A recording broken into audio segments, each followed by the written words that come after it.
If your childhood looked something like this, ఏందిరా ఇది మార్కులా ఇవి 99 ఏందిరా ఏమైందిరా ఒక్క మార్క్కి పార్ట్ బిలో పోయినాయి డాడీ. పార్ట్ బిలో పోవడేందిరా ఈ అసలు మార్కులారా రఘు 99 వచ్చినాయి కదా డాడీ, ఒక్క మార్కే కదా డాడీ. ఫిజిక్స్లో 100 వచ్చినాయి డాడీ. గుడ్ డాడీ ఏమన్నావు డాడీ? ఏమన్నావు ఎంపీలే? డయాగ్రామ్ సరిగ్గా లేవు, రైటింగ్ దరిద్రంగా ఉంది. congrats! You now hate trying anything new that you're not immediately good at. But there's a lot of value in doing things you're bad at. Two things I got into over the last few years were the gym and visual arts.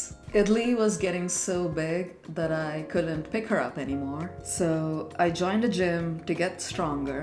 Around the same time, I was learning how to draw and paint, met this group of amazing artists, and started attending their weekly figure drawing sessions. In both those spaces, I was a beginner, surrounded by people who were very good at what they did, and some who had been practicing it for decades. At the gym, I'd be lifting just the bar while the woman next to me was lifting 200 pounds. And the figure drawing sessions were held in Daniel Sprick's studio, one of the best contemporary realist painters in his 70s, who had been making art his entire life. It was inspiring to be in those rooms, but I'm not gonna lie. Sometimes it felt really shitty. I felt weak, I felt bad at what I was doing, but I kept showing up. I stopped comparing my beginning to other people's years of experience. And even though I was bad at it, it got easier. Going to the gym improved my physical and mental health, and drawing regularly from life made me a better artist.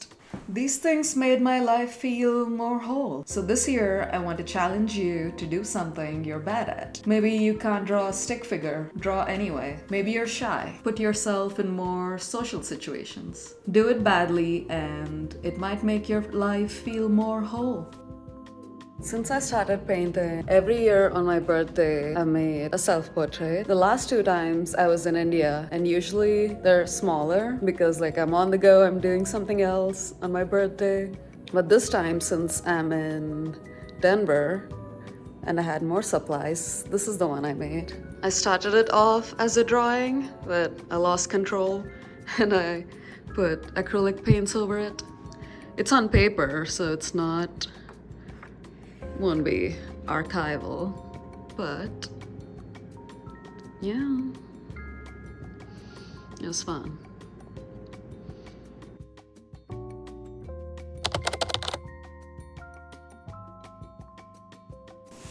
We're taught that there's a roadmap to life. You go to school, get a stable job, work hard, climb the ladder, and do it till you're dead. That's at least what I was told. And if you're a woman, the pressure to get married and have children is constant. In the part of the world I'm from, women are bombarded with the messaging, pelli pillalu, marriage and kids, over and over again. If it was up to my mom, I'd either be productive or reproductive, preferably both. But I knew that climbing a corporate ladder wasn't going to make me feel fulfilled. By the time I left India, I was already disillusioned by my corporate career. And when I moved to the US, it was refreshing to see a different model for womanhood. Women in their 30s and 40s who weren't mothers, but creators of a different kind. One woman I knew ran a mural festival. Another had a gardening consulting business.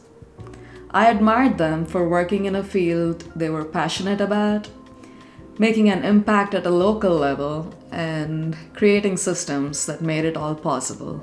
In life, you can either play other people's games or choose your own.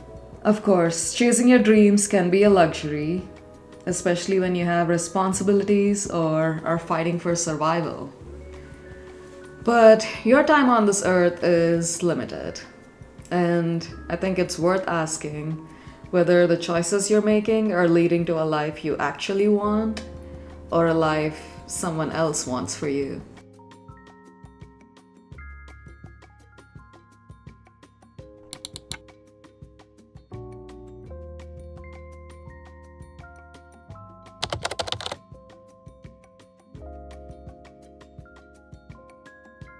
When I was 20, I was living in Hyderabad with my parents, studying statistics in my final year of college. If you had asked me back then what my future would look like, I could have never predicted this life. Now, a decade later, I'm living in Denver with the love of my life and our chunky monkey Italy, making art full time. I didn't know that saying yes to a coworker's wedding would lead to meeting someone I'd fall in love with, move halfway across the world, and eventually unlocking a need for creative expression. It really made me realize how unpredictable life actually is. The world is a wild place, full of currents of change that are so much bigger than you and me, and sometimes one small decision sets off an entire chain of events that you could have never imagined. 10 years from now, when I'm 40, I honestly don't know where I'll be or what my life will look like. But I hope I grow into a woman who can meet the challenges of her time